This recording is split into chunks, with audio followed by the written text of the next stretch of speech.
तो गाइस कैसे हैं आप सब। आई होप सब अच्छे होंगे और मैं भी अच्छा हूं। तो आज का जो मेरा वीडियो है वो है आरएच फैक्टर, ठीक है, जो कि बी फार्मा फर्स्ट सेम के यूनिट थर्ड का काफ़ी इंपॉर्टेंट टॉपिक है और ये आपके यूनिवर्सिटी एग्जामिनेशन में कई बार पूछा गया है, ठीक है। और ये 2 मार्क्स में बहुत बार पूछा आता है और वैसे 1-2 बार ये 5 मार्क्स में भी आया है। इसलिए आपको इसको बहुत अच्छे से समझना है, बहुत अच्छे से रिमाइंड करना है, साथ ही साथ इसके नोट्स बनाते चलना है। इसलिए आप पेन और नोटबुक लेके बैठिए और इसके प्रॉपर नोट्स भी बनाते चलिए। और आज का मेरा लेक्चर यूनिट थर्ड का सेकंड लेक्चर है। आपको पता होगा अगर आप डेली वीडियो प्रॉपर देखते होंगे कि मेरी एक प्लेलिस्ट बनी हुई है HAP फर्स्ट की, जिसमें मेरा यूनिट थर्ड चल रहा है और उसका लेक्चर सेकंड है, ठीक है। तो चलिए इसको शुरू करते हैं। तो सबसे पहले हमको समझना है कि RH फैक्टर होता क्या है बेसिकली। तो RH फैक्टर जो होता है आपका, उसको हम लोग रेसिस सिस्टम भी बोलते हैं, ठीक है। RH factor is also known as rhesus system. अब इसमें होता क्या, इसको समझ लेते हैं। आपकी जो रेड ब्लड सेल्स होती हैं RBC, ठीक है, आप RBC से समझते होंगे ना, रेड ब्लड सेल्स। तो जो आपकी रेड ब्लड सेल्स होती हैं उसमें एंटीजन पाए जाते हैं, जैसे कि AB और O, ठीक है। अब आप कहेंगे ये क्या है, तो मैं आपको बता दूं, आप ब्लड ग्रुप को तो अच्छे से ही समझते होंगे। जैसे आप बोलते हैं कि आपका ब्लड ग्रुप क्या है, तो कोई बोलता है कि मेरा A पॉजिटिव है, A नेगेटिव है ना, B पॉजिटिव, B नेगेटिव, इस तरीके से बोलता है ना। तो वही आपका एंटीजन होता है।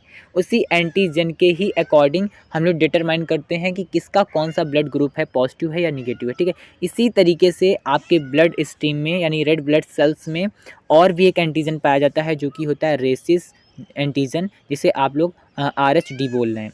अब रेसिस एंटीजन कई तरीके से होते हैं, जैसे RH capital C and small c, RH capital E and small e, okay, and RH capital D।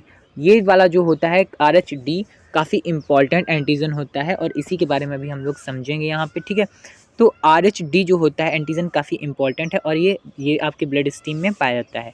तो 85% पीपल्स में ये जो एंटीजन होता है पॉजिटिव होता है, ठीक है। जो ये RH पॉजिटिव एंटीजन पाया जाता है 85% लोगों में, और 15% जो बचे कुछ लोग होते हैं उनमें ये जो एंटीजन पाया जाता है वो RH निगेटिव पाया जाता है, ठीक है। कौन सा, RH निगेटिव पाया जाता है 15% लोगों में, और 85% लोगों में RH पॉजिटिव पाया जाता है, ठीक है।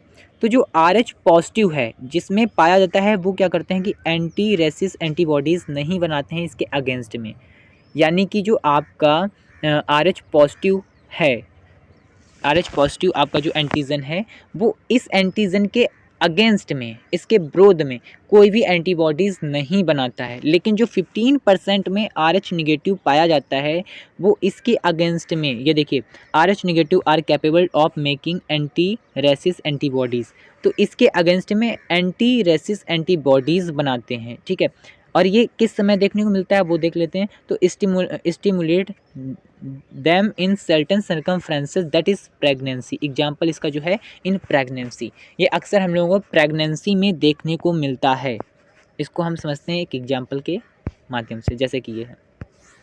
तो इसमें क्या होता है, जो आपका फादर है, फादर वो है RH positive father, RH positive father है और RH निगेटिव मदर है। देखिए साइन भी दिए हैं, RH पॉजिटिव और ये निगेटिव का, ठीक है।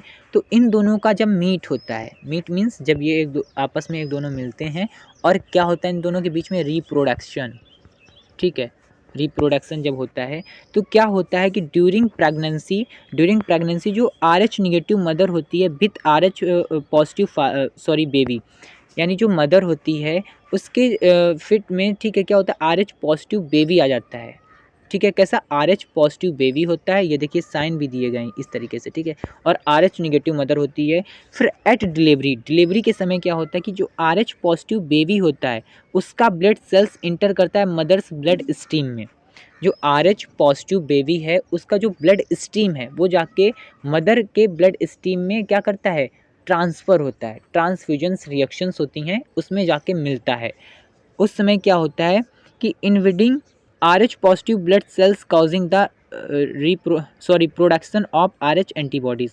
जब इन दोनों का ब्लड ये मिल जाता है इस तरीके से, देख सकते हैं आप, तो फिर क्या होता है, ये एक एंटीबॉडीज़ प्रोड्यूस करता है जो कि RH एंटीबॉडीज़ बनती है इसके अगेंस्ट में, इस एंटीजन के अगेंस्ट में, ठीक है। फिर क्या होता है, मदर लेटर यानी कि अपनी नेक्स्ट प्रेगनेंसी के time RH antibody remain in mother blood stream. तो RH जो एंटीबॉडीज़ होती है वो मदर के ब्लड स्ट्रीम में मिल जाती है।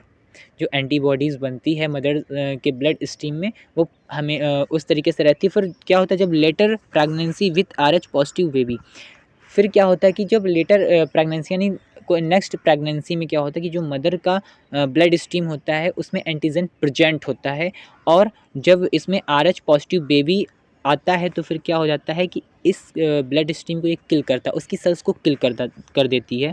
ब्लड मदर ब्लड से सॉरी मदर का जो ब्लड स्ट्रीम होता है वो जाके बेबी के ब्लड स्ट्रीम को किल कर देता है और प्रेगनेंसी नहीं होती है। वो आप समझ सकते हैं यहाँ से कि RH antibodies attack the RH positive baby blood cells causing RH disease, और इसी से RH डिजीज़ होती है ना।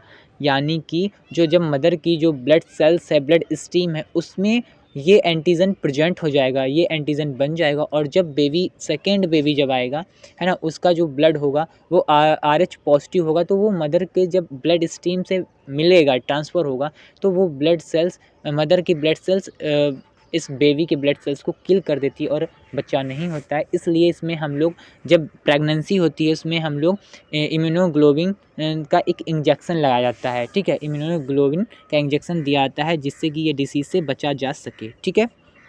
तो अगर आपको ये वीडियो पसंद आया है या आपको समझ में आया है कुछ भी, तो प्लीज़ मेरे चैनल को सब्सक्राइब करें, मेरे वीडियो को लाइक करिए। ऐसे वीडियो देखने तक मेरे चैनल तक बने रहिए।